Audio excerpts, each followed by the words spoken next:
Comment tu conçois une relation amoureuse? Bonne question.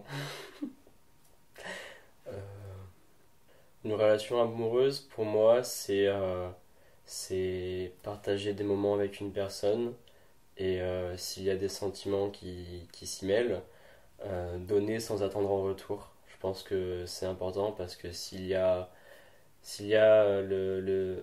quand on donne le désir de retour, si c'est par intérêt, c'est plus complexe parce que tout de suite il y a des attentes qui sont derrière.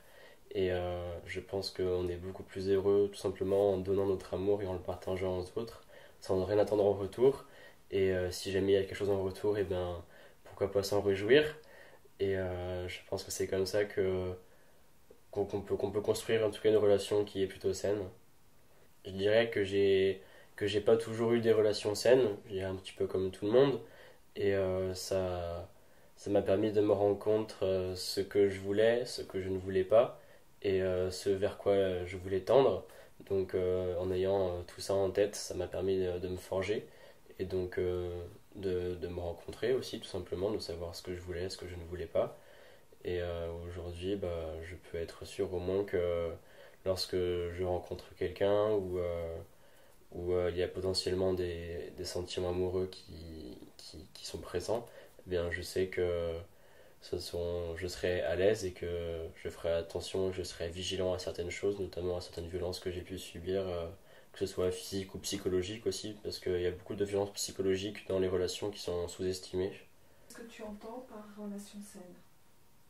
Une relation saine, pour moi, c'est une relation où il n'y a pas de violence, même aucune violence de quelle que soit sa forme, qu'elle soit physique ou morale. Et une relation saine, je dirais qu'aujourd'hui, beaucoup de gens se prennent la tête sur beaucoup de points et que en réalité, l'amour, c'est plutôt simple et qu'il faut aller à la base de ce sentiment pour se retrouver et retrouver une relation avec l'autre. Pour moi, dans une relation, dès qu'il y a des violences, quelle que soit sa forme, c'est qu'il y a quelque chose qui ne va pas d'un côté ou de l'autre et que cette relation, aussi belle qu'elle peut être, elle peut nous faire souffrir d'une certaine manière. Donc moi je disais pour ma part que j'ai subi des violences surtout psychologiques, notamment à travers mes relations.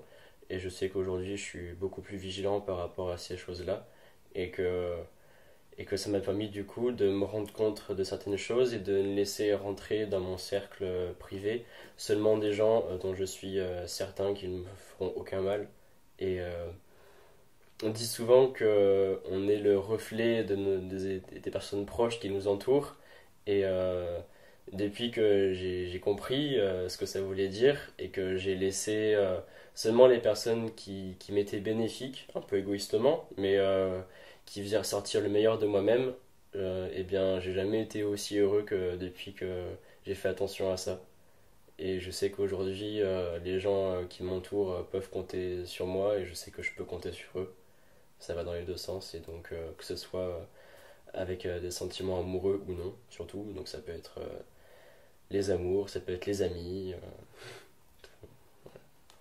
Alors, j'ai vécu plusieurs types de relations, d'autres mieux que d'autres pour moi, d'autres qui ont été réellement toxiques, d'autres qui ont été bienveillantes et positives.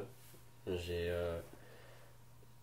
Pour autant, c'est pas que pour autant je ne rejette pas les expériences négatives parce que elles m'ont construit et elles ont fait de moi qui je suis aujourd'hui et je suis fier de ce que je suis devenu aujourd'hui. Ce n'est pas de la prétention, mais je suis content de ce que je suis devenu.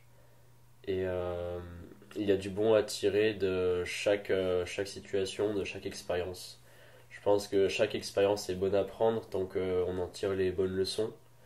Et maintenant, en tout cas, ce que je recherche dans mes relations amoureuses, c'est de la bienveillance, de la positivité, tout simplement, bah, qu'il n'y ait aucune forme de violence, bien évidemment. Euh, Sinon, qu'est-ce que je pourrais dire? Après, ça dépend de chacun. J'aime bien dire que chaque personne est un monde à part entière à découvrir. Et lorsque lorsqu'on me partage son monde, et bien tout de suite ça me touche et ça me donne encore plus envie de partager mon monde, etc. Donc ouais, pour moi l'amour, si ça devrait se résumer, ce serait un moment de partage, ou du partage tout simplement dans la bienveillance. Quelle est la plus belle chose que tu aies dite ou que tu aies faite par amour? Je pourrais pas choisir entre différentes choses parce que je pense pas qu'il y en ait une qui sorte forcément des autres ou qui se dénote. Mais pour moi, en tout cas, mes langages de l'amour, comment ils s'expriment, il y en a cinq. En premier, il y a les moments de qualité. Ensuite, il y a les paroles valorisantes. Ensuite, il y a le contact physique, euh, les services rendus et les cadeaux. C'est les cinq de langage de l'amour qui existent. Et en tout cas, le classement que je viens de dire, c'est par ordre d'importance pour moi. Et pour moi, les moments de qualité, du coup, ça prend une grande place. Et bah, tout simplement, moment de qualité, ça peut être tout n'importe quoi. Ça peut être donc une balade dans la nature avec quelqu'un, avec quelqu'un avec qui on peut être en couple, avec quelqu'un de la famille, ou avec un ami, avec n'importe qui avec qui on éprouve de l'amour. Ça peut être un moment partagé, ça peut être plein de choses tant que c'est d'accord des deux côtés. Donc une activité, une sortie, ce genre de choses. Et le classement entre ces cinq langages de l'amour peut être est différent et propre à chacun. Et il me semble bien que j'ai repéré qu'en tout dernier, dans le bas de la liste, c'est les cadeaux. Oui, c'est ça. Parce que pour moi, c'est les cadeaux, c'est pas le plus important dans une relation où il y a de l'amour. Parce que bah, du coup, ça rejoint ce que je disais tout à l'heure avec mon évolution au niveau des objets matériels. Quand j'étais petit, j'étais vraiment attiré par posséder plein de choses, etc. Mais aujourd'hui, je le suis beaucoup moins et j'arrive à me contenter de peu. Et j'en suis content. Donc c'est pour ça que je pense que les cadeaux arrivent en dernière position dans ce classement. Qu'est-ce que tu peux nous raconter de la sexualité? J'ai envie de dire que il n'y a pas de règles tant que il n'y a pas de règles fixées, en tout cas tant qu'elles sont fixées entre les personnes qui sont impliquées. J'ai envie de dire que la société impose beaucoup de préjugés et beaucoup de pression par rapport à ça, et que ça se ressent notamment surtout dans les premières expériences sexuelles qu'on peut être amené à avoir. Et ça prend du temps de déconstruire ces clichés qui sont imposés par la société et de sortir des schémas classiques. Mais en tout cas, on peut découvrir tout un tas de choses qui sortent de ce cadre, qui sont tout aussi merveilleuses que les autres. Et je pense que les, euh, dans la société, les gens qui ont des orientations sexuelles qui ne sont pas la norme, et ben, sont vraiment enclins à subir des pressions sociales et à subir des violences, typiquement. Donc, euh, je trouve ça dommage en réalité parce que chacun fait ce qu'il veut de son corps, chacun se définit comme il l'entend, chacun fait ce qu'il veut et échange ce qu'il veut avec tout le monde tout simplement lorsqu'il y a le consentement entre les personnes qui sont impliquées.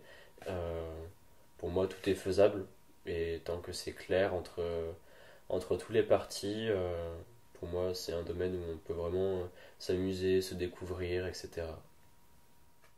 Et je pense que aussi l'éducation sexuelle qu'on peut recevoir au collège ou au lycée est assez médiocre et qu'il faudrait justement éduquer, éduquer chacun à la sexualité parce que c'est quelque chose auquel chacun sera confronté dans sa vie.